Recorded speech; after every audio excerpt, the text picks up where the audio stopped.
Magandang hapon kagri ka-farmers. Ngayon kagri mag-ani tayo kagri sa ating Pinocchio. Pinocchio ating anihin kagri. Ano lang kagri, tirahin natin, bubunutin lang natin.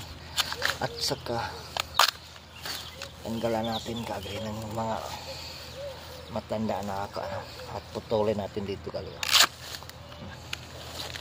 Ganun lang kaagri mag-harvest kagri, madali lang. Pag-agri madali lang pag-harvest kagri. Bubunutin lang kagri. Kagri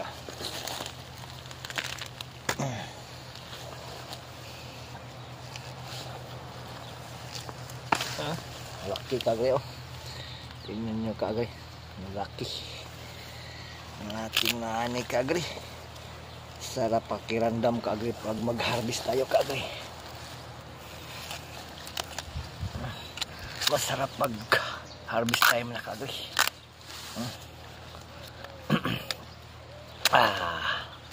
Nadali lang ito kagri. Ito na ating na-harvest kagri. Isang kasiti na kagri.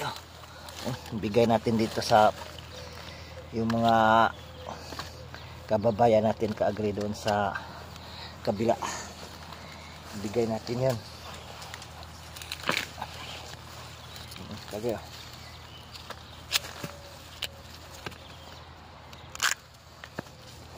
Sobrang laki kagri. Uniform kagri, ang laki kagri. Hindi masyadong malaki. Yung malaki na lang, sobrang may malaki pa dito kagri, pero hindi maganda yun. Ito kalaki, maganda kainin.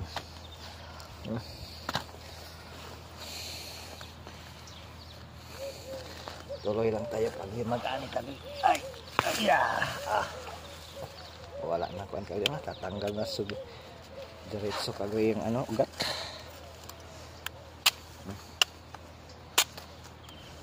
Ay, dami na na-harvest natin kagri.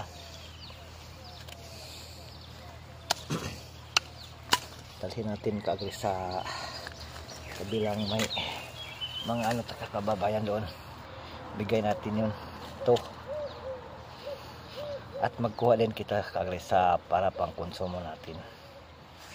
Dami ito kagri. Grabe. Dami pa tayo dito kagri. Harvested. Wala pa. Mahigit 200 na puno to kagri. Ating